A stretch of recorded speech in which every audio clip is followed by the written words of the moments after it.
Britain is in danger of being plunged into the worst of all worlds as Sir Keir Starmer meets with EU leaders this week to forge a new relationship with Brussels, leading Brexiteers have warned. They say the United Kingdom will end up a serf of the EU and could be hit with US tariffs if the Prime Minister gives up Brexit freedoms. On Monday, Sir Keir will become the first PM to attend a dinner with EU leaders since Brexit, and Conservative leader Kemi Badenoch has accused him of trying to reopen the divisions of the past and edge us back into the EU. The EU is expected to demand major concessions before it will agree to a new security pact with the UK. France and other member states are pressing for Britain to allow EU boats to fish in UK waters and for European young people to live and work here as the price of a deal. Former Brexit Minister David Jones warned, given his track record, it must be suspected that the Prime Minister's view of a reset of relations with the EU amounts to the UK becoming a rule-taker and sacrificing the independence that was so hard won at the Brexit referendum. This must not happen. The PM must understand that closer ties with Europe will mean moving the UK away from the world's dominant trading nation, the United States. It may even result in tariffs being imposed on the UK by the US.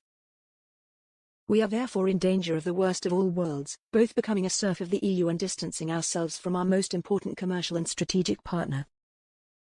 Mrs. Badenoch has set out 5 areas where Sir Keir, who served as Jeremy Corbyn's shadow Brexit secretary, must not compromise with the EU. These are, no backsliding on free movement or compulsory asylum transfers, no new money paid to the EU, no reduction in our fishing rights, no rule-taking, dynamic alignment or European court jurisdiction, no compromise on the primacy of NATO as the cornerstone of European security. She said, 5 years ago the Conservatives broke the deadlock and got Brexit done. We delivered the biggest democratic mandate in our country's history. Keir Starmer and his Labour Party opposed us every step of the way. They tried to cancel the referendum and stop us taking back control. Now Keir Starmer and the Labour government are trying to reopen the divisions of the past and edge us back into the EU. Veteran Brexiteer Mark Francois, who chairs the Eurosceptic European Research Group, warned, "It would be perverse if our Prime Minister sought to celebrate the 5th anniversary of Brexit by seeking to reverse it, but I fear that's actually what he wants to do, in his heart of hearts. After fighting for years to win back the precious right to run our own country, we mustn't allow Labour to give it away, under any circumstances." There is widespread concern that the UK's special relationship with the United States will suffer if the PM locks the UK in Brussels' orbit. Conservative MP John Cooper has secured a debate on Tuesday on British relations with the US.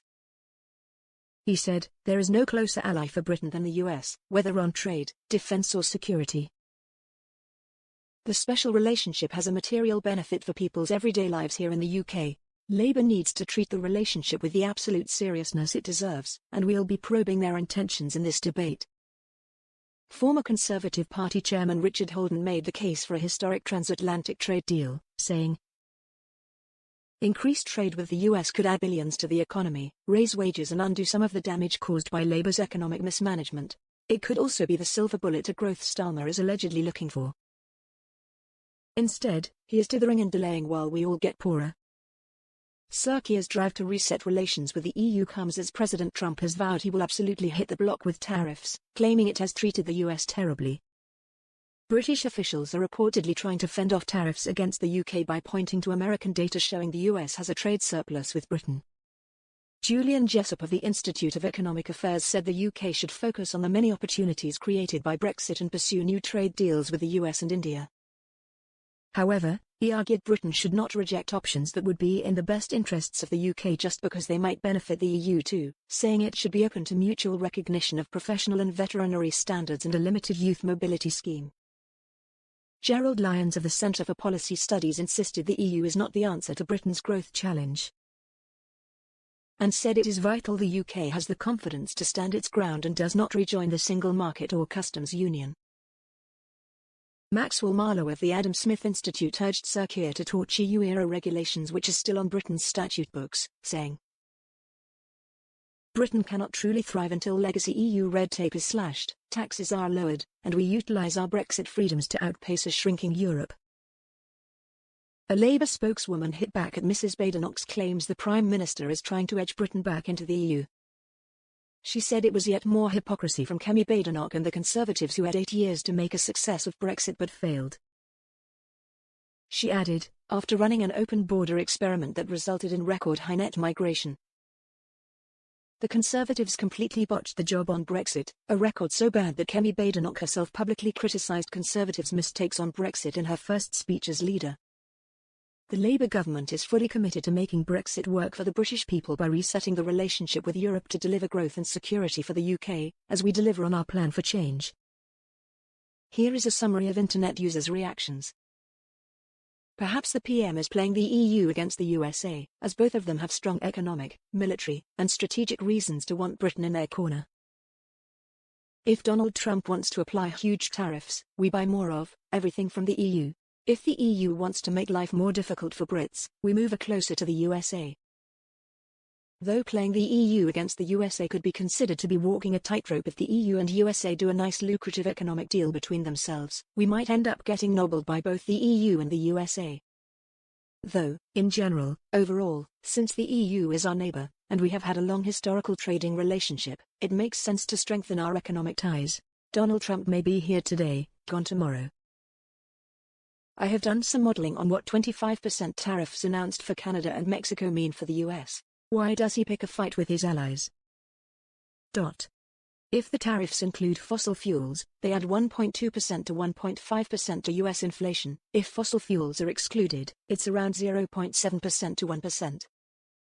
Those estimates are on the basis that there is no retaliation for Trump's tariffs, which appears unlikely, and would be higher with a retaliation. Trump already has a 6% deficit, debt interest rate and inflation problem.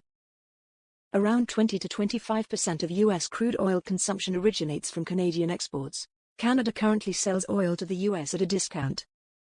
If this lever is used, it will add to Trump's problems. The US shale industry has already indicated it can't/won't drill baby drill as lower oil prices make it uneconomic. Trade wars tend to result in lower economic activity, i.e. less growth, which is the last thing the US needs given the problems listed above. We live in interesting times. The markets might add to Trump's woes. Here's the question that Remainers/Rejoiners can never answer. What benefits, tangible benefits not wishy-washy stuff, would us, the working people of Britain, gain if once again our country was in an organisation that would be charging us a net £24 billion a year, based on the terms set for payments before Britain regained its independence, by the way?